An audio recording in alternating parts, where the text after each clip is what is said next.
Muy buenas noches, mi nombre es Santiago Villamizar, soy del curso 1102 y este es mi tríptico sobre el intervencionismo en Cuba. Entonces, como ya lo hemos empezando, entonces vamos a empezar como el intervencionismo militares estadounidenses en Cuba. Entonces, a lo largo de la historia se han dado varias intervenciones militares estadounidenses en Cuba. El primer dato fue en el año de 1898, en la cual, en el cual el ejército de Malville luchaba por la independencia de Cuba.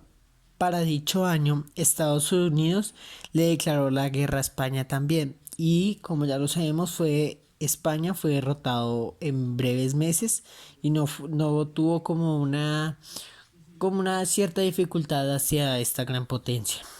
En la conferencia de París, celebrando en octubre, España se ve obligada a ceder a Estados Unidos los territorios de Cuba, Guam, Filipinas y Puerto Rico. Los estadounidenses establecen entonces una ocupación militar en Cuba que se prolonga hasta el año de 1902. Las fuerzas de la ocupación militar estadounidense hacen incluir en la Constitución de la República de Cuba un apéndice denominado Política del Gran Garrote, por la cual se arrogaban el derecho de intervenir en los asuntos internos de Cuba, cuando ellos lo estimaran conveniente. Asimismo, se garantizaba el arriendo de territorios para bases navales y carboneras, cual base naval de Guantánamo, que aún en 2020 permanece ocupada. Estos grandes territorios, como lo mismo de Panamá, lo utilizaban a disposición de Estados Unidos mayoritariamente de armamento de guerra. Como ya lo sabemos, Estados Unidos es una superpotencia y a lo largo de la historia se ha visto muy involucrado en grandes batallas y grandes guerras. Entonces tratan de utilizar estos grandes, por decirlo así, darle un uso a estas grandes áreas a estos territorios, los cuales como ven que no hay un buen uso, prefieren que ellos lo hagan y que no vengan como en estos tiempos lo era otra superpotencia como lo era la URSS. Entonces prefieren que sean ellos y no que vengan los rusos. Entonces está primero lo que es antecedentes. Entonces, los intervencionismos militares de Cuba en el resto del mundo iniciaron luego de 1959 y el triunfo de la Revolución Cubana que dio su lugar con la Unión Soviética, lo que significó un cambio de la política exterior cubana. Con la llegada, digamos, de lo que ya decíamos, la Unión Soviética, lo cual era una gran potencia mundial. Con esto hizo que se llegaran a cambiar la política exterior cubana, que cambiaran ciertas cosas que ya de pronto tenían establecidos. Y con estos antecedentes, como ya lo sabemos, Estados Unidos declara la guerra a España y la gana en pocos meses. ¿Por qué pelea contra España? Porque España tenía, por decirlo así, estaba ya adueñado, todavía seguía adueñado de unos ciertos territorios en Cuba, y con esto Estados Unidos hace que España digamos, le deje el camino libre para que ellos se hagan cargo de estos territorios. El 12 de septiembre del año de 1906, el presidente Tomás Estrada Palma pidió nuevamente la intervención militar de Estados Unidos en Cuba. Entonces seguimos con eso. Ahora están las causas. Entonces, una de las causas es que, como yo busqué, aparecía que de forma, por decirlo así, de refrán o de chiste, el único país del mundo que entrega un pan diario a 11 millones de personas es Cuba.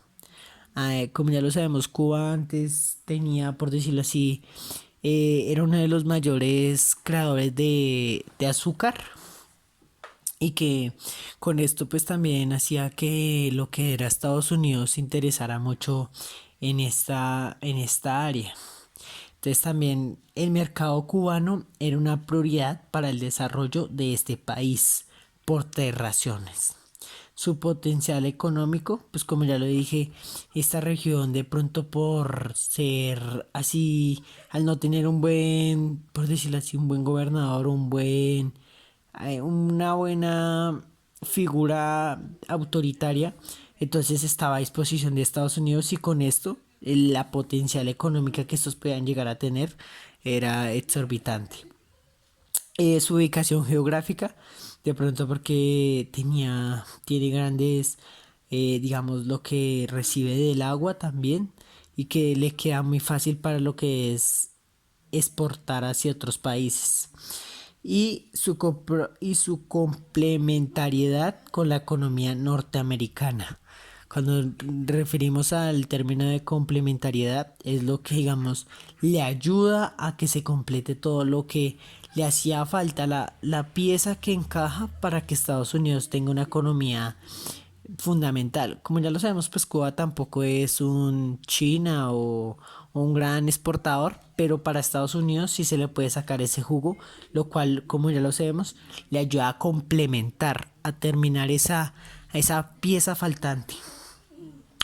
Para muchas empresas norteamericanas, el comercio con Cuba forma parte del mercado natural, lo que implica que prácticamente la infraestructura existente sirve igual para vender o comprar en Cuba. Aquí se puede, como ya lo decía, exportar o importar con el uso de esta infraestructura. Entonces se puede generar un comercio muy bursátil en donde muchas personas pueden ganar, pero también muchas pueden llegar a perder que en cualquier otro lugar dentro de los propios Estados Unidos. Como ya lo dije, acá hay como mayor libre comercio, hay mayor forma de, por decirlo así, de poder vender, de negociar. Entonces, gracias a estos requerimientos que tiene Cuba, fue que Estados Unidos decidiera intervenir y él también se dice que es como estaba eso de la Guerra Fría con la URSS. Ellos no querían que la Unión Soviética viniera a robarles, como ellos lo dicen, algo que era de ellos. Y para ya terminar, están las consecuencias. Entonces, con la segunda llegada de la intervención estadounidense en Cuba, sentó las bases de la corrupción desenfrenada, que sería desde entonces uno de los más graves males de la República neocolonial. Como ya lo sabemos, otra característica negativa de este periodo fue la violenta represión contra los obreros, los cuales reclamaban demandas como jornadas de 8 horas, salarios justos, seguridad en el empleo y el trato adecuado. De pronto se veía mucho el uso de la violencia y no se le daba como ese buen trato hacia los obreros, como ya lo sabemos, por decirlo así, la gente trabajadora.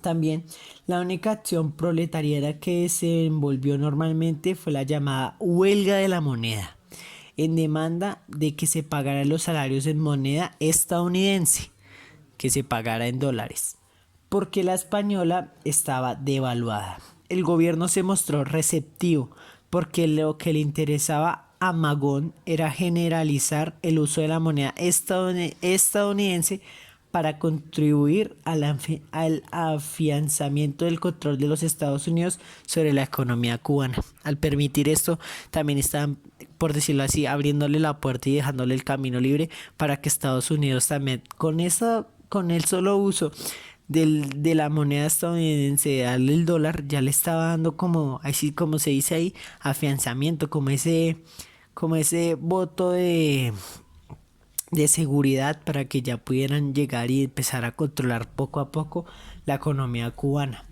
Y también la huelga fue ganada por los obreros. No ocurrió lo mismo, sin embargo, con las huelgas de los ferroviarios, del tabaqueros, azucareros y otros sectores. En estos casos, la represión ocasionó golpes, detenciones, cesantías, muertes y heridos. Hasta se trajeron esquiroles de Nueva York. Y ya por último, hubieron también intentos armados contra la intervención, uno de ellos encabezados por un grupo de oficiales del Ejército Libertador. Se descubrió el día anterior al levantamiento. En sus principios los líderes fueron condenados a la cárcel. Y después se produjo en la región que se produjo algo como que fue aplastado por las fuerzas de la Guardia Rural, en donde ya no querían que este intervencionismo ya no les causaba ningún problema. Bueno, esto fue todo por hoy. Mi nombre es Santiago Iramizar del curso 1202. Muchas gracias.